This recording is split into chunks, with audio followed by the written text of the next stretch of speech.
তিনি সমাজকে অনেক বুঝিয়েছিলেন, কিন্তু কার্যকরী রূপ হয়নি। এভাবে বাবর থেকে শুরু করে আর আওরঙ্গজেব পর্যন্ত, যিনি আওরঙ্গজেব এমন একজন শাসনকর্তা ছিলেন দিল্লির বুকে, তিনি 50 বছর ধরে ভারতবর্ষ শাসন করেছে। শুধু এই ভারতবর্ষ একটা ছোট দেশ নয়, বাংলাদেশ, পাকিস্তান, আফগানিস্তান, শ্রীলঙ্কা পর্যন্ত টোটাল ভারতবর্ষের মালিক ছিলেন তিনি। আবার 50 বছর ধরে দেশ চালালেন। একজন মুসলিম রাজা বাদশাহ, তিনি হিন্দুদের যদি ভালো না বাসবেন তাহলে 50 বছর শাসন করলেন কি করে? দেশে বিদ্রোহ দেখা দিল না, অরাজকতা দেখা দিল না, জনবিক্ষোভ হলো না, গণ আন্দোলন হলো না, জনগণের একত্র হলো না কেন? তিনি নিষ্ঠার সাথে দেশ শাসন করেছিলেন 50 বছর ধরে। তিনি কত বড় ন্যায় পরায়ণ! আজকে ভারতবর্ষকে বিক্রি করে খেয়ে নিচ্ছে, যে সরকার আসছে দেশটা বিক্রি করে দিচ্ছে, কিন্তু দেশে কোটি কোটি টাকা তছরূপ করে জেলে ঢুকছে, কোটি কোটি টাকা তছরূপ করে। যে রাজনৈতিক দল হোক না কেন, দেশের সম্পদ লুটে পেটে খাচ্ছে। কিন্তু ঐতিহাসিকরা লিখছে যে আওরঙ্গজেব তিনি টুপি সেলাই করে এক কোরআন লিখে বিক্রি করে জীবনযাপন করতেন। একবার তার স্ত্রী তার কাছে আবদার করে বলছে, ওগো স্বামী, ওগো প্রাণনাথ, আমি রুটি করতে গিয়ে আমার হাতটা পুড়ে গেছে, প্রচন্ড যন্ত্রণা করছে। আপনি দিল্লির সম্রাট, আপনার কাছে মিনতি জানাই, কয়েকদিনের জন্য একটা কাজের মেয়ে আমার দিবেন, আমার হাতটা পুড়ে গেছে। দিল্লির সম্রাট আওরঙ্গজেব স্ত্রীর হাতটা ধরে মৃদু চুম্বন দিয়ে বলছে, বিবি রে, তোমার হাতটা পুড়ে গেছে, আমি খুব দুঃখিত ব্যথিত, কিন্তু আমি তোমার জন্য চাকরানি বা কাজের মেয়ে কোথায় পাবো?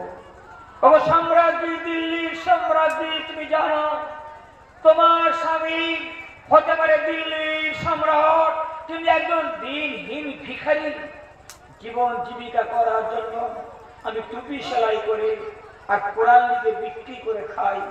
তুমি জানো এই টাকা পয়সা অর্থ সম্পদে আমার নয়, এটা জনগণের, আর জনগণের সম্পদে হাত দেওয়ার নৈতিক অধিকার আমার নয়। অতএব তোমার জন্য দাসী আমি কোথায় পাবো? স্ত্রীকে তিনি বোঝাচ্ছেন।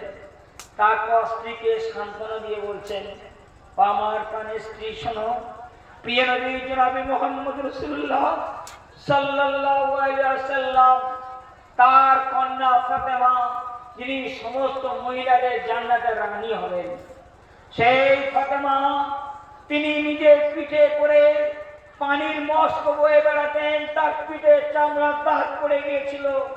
তিনি যখন তার আব্বাকে বলেছিলেন, আব্বা জান, পানি বয়ে বয়ে পিঠে দাগ পড়ে গেছে, খুব কষ্ট হচ্ছে, আল্লাহর নবী হযরত মুহাম্মদ তাকে তালিম দিয়েছিলেন যে মা, পরিশ্রম করো, এটা তোমার হালাল খাবার, আর যারা পরিশ্রমী তারা আল্লাহর বন্ধু, আর তুমি দোয়া পড়ো, সুবহানাল্লাহ, আলহামদুলিল্লাহ, লা ইলাহা ইল্লাল্লাহু, আল্লাহু আকবার, আল্লাহ তোমার কষ্ট দূর করে দিবে। দিল্লির সম্রাট আওরঙ্গজেব তিনি তার স্ত্রীকে বললেন, স্ত্রী দেখো যে আমি তোমার জন্য কোথায় পাবো দাসী? আমি জীবন জীবিকা নির্বাহ করার জন্য টুপি সেলাই করে খাই।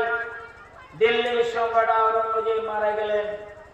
মারা যাওয়ার পরে দেখলেন তার কোনো সম্পদ নাই। তিনি টুপি বিক্রি করা আর কোরআন লিখে বিক্রি করা, টুপি সেলাই করা কিছু টাকা ছিল, সেই টাকা দিয়ে তার কাফন দাফন করা হয়েছিল, আর যা কিছু বেঁচেছিল তিনি দান করে দিতে বলে গেলেন।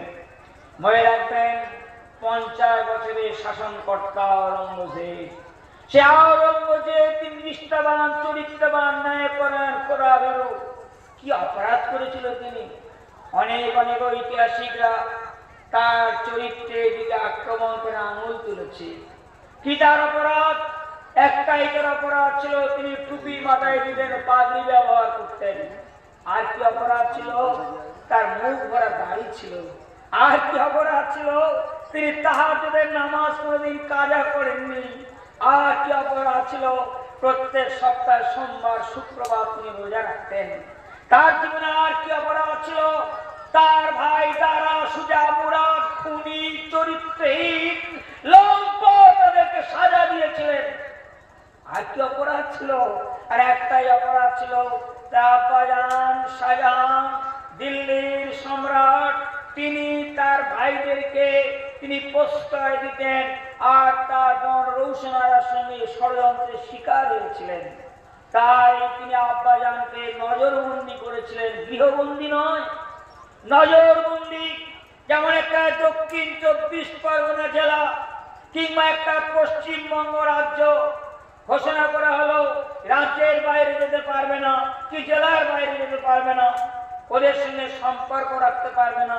কিন্তু ইতিহাসের পাতায় সোনার কালিতে লেখা আছে তিনি নিজে হাতে আব্বাজানকে খাওয়াতেন, নিজে গোসল করাতেন, সেবা করতেন, তার পা টিপে দিতেন, তার গা টিপে দিতেন, তাকে সেবা যত্ন করতেন।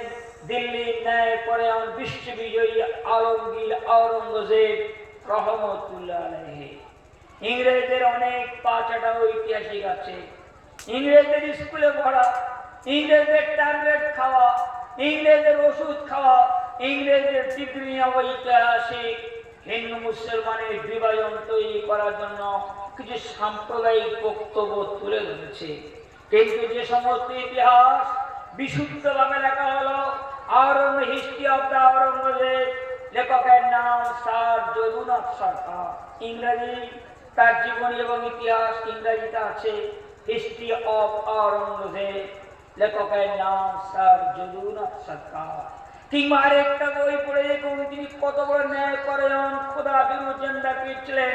বইটার নাম ইসলাম অ্যান্ড ইন্ডিয়ান কালচার, লেখকের নাম উড়িষ্যা রাজ্যপাল ডক্টর BN পান্ডে।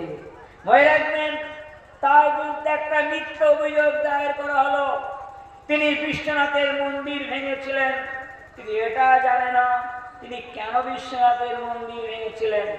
বিশ্বনাথের মন্দিরে কচ্চা রানীমা তীর্থ করতে গিয়েছিলেন, রানীমাকে খুঁজে পাওয়া যায়নি। অনেক অনুসন্ধান করার পরে দেখা গেল মন্দিরের গর্ভগৃহে রানীমাকে বলাৎকার করেছে মন্দিরের পান্ডারা। এলাকার জনগণ বিক্ষোভ আন্দোলন শুরু করলো, এ মন্দির অপবিত্র হয়ে গেছে। তাই জনগণের চাপে মন্দির ভেঙে 6 কিলোমিটার দূরে সরকারি পয়সা দিয়ে নতুন সম্পত্তি খরিদ করে নিয়ে হাতে বিশ্বনাথের মন্দির তৈরি করে দিয়েছেন। যদি বলেন কোথায় লেখা আছে, বইটার নাম ইসলাম অ্যান্ড ইন্ডিয়ান কালচার, লেখকের নাম উড়িষ্যা রাজ্যপাল ডক্টর BN পান্ডে। অতএব মনে রাখবেন, আওরঙ্গজেব ন্যায় পরায়ণ খোদা ভীরু, তাই তিনি হিন্দু সমাজকে চাপ সৃষ্টি করেননি যে তোমরা সতীদাহ প্রথাটা বন্ধ করে দিতে হবে। ভালোবাসার দ্বারা বলেছিলেন, ধর্মের আঘাত দিয়ে বলেনি। কিন্তু মুঘলরা অতিবাহিত হয়ে গেল, এবার ইংরেজ এলো ভারতবর্ষে মাটিতে। ইংরেজ